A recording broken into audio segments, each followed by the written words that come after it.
I know what you're thinking. Wonkstar, that girl's never getting a job in government. And you know what? You're probably right. Why is that? Well, it turns out that my playful tone just doesn't properly match the sober affection best suited for the world's most wicked problems. Now, you may not have heard of wicked problems, and that's okay, but it's how we talk about challenges in policy. They're social challenges that are extremely difficult to solve and resistant to resolution, where solving one aspect of the problem inherently unravels others. In this way, they're also not very cool problems like, oh my God, that problem is so wicked, or hey society, where'd you get that wicked problem? So, we've got problems, more than 99 of them, and lots of them are wicked. From poverty to healthcare, the environment, nuclear weapons, education, and Rob Ford.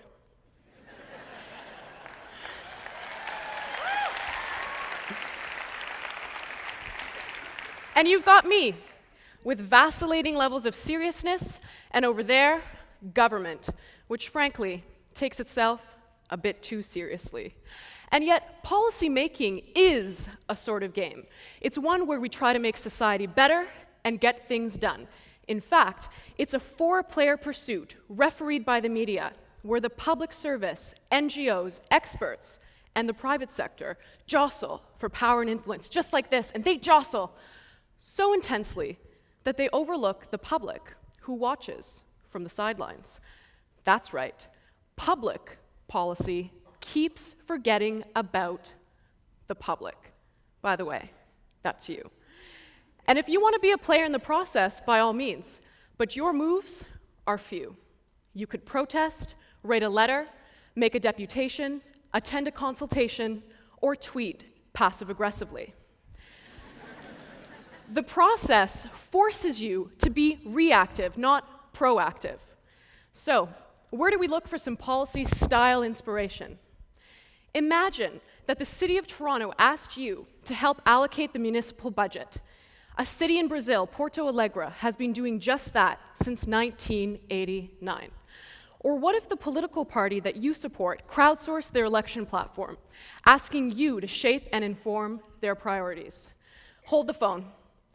Is there a place for such tomfoolery in something as serious, as rigorous, and as important as public policy? There can be. And what you need to know is this. Get your notebooks out, you're going to want to write this down. Somebody zoom in on me.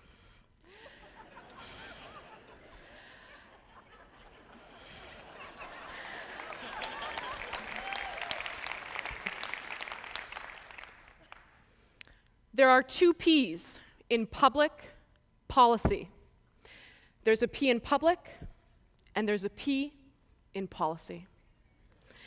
But that's not what I mean. I want to explain that there are actually two kinds of policy. There's big P policy, and there's small p policy.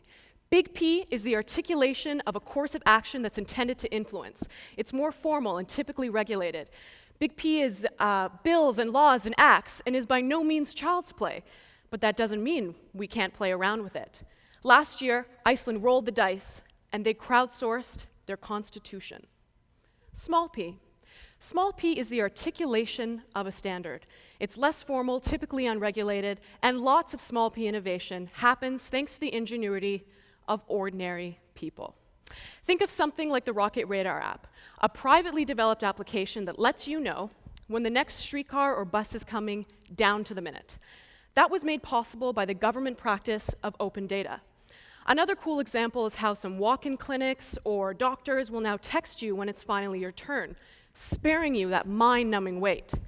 These are user-led improvements to public processes that make things better for everyone. And that's exactly the same vision that drives big P policy change. This guy, small p is a sandbox for the public good, and it's where we can start to get in the ring with those wicked problems.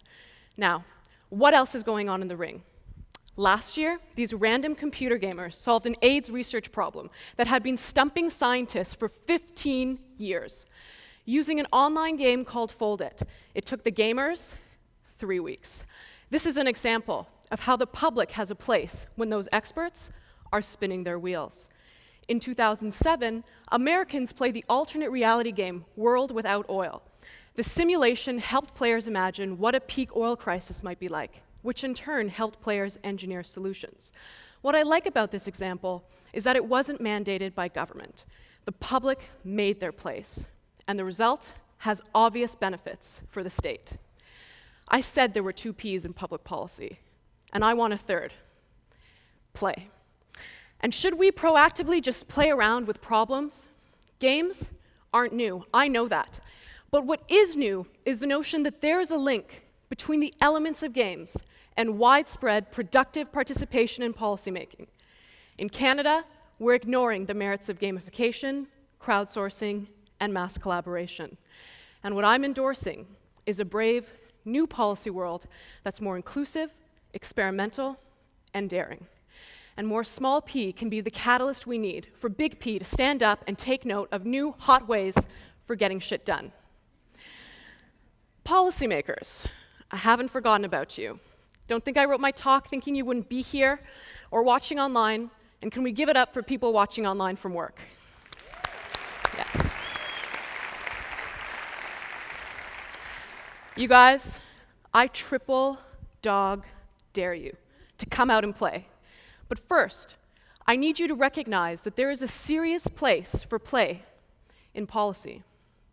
And as for the rest of you, policy spectators, you can be an extraordinary source of surprising solutions to our most pressing, and yes, even wicked, problems. But there is only one way to find out.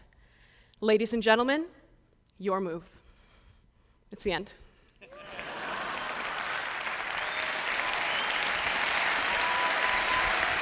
Thank you.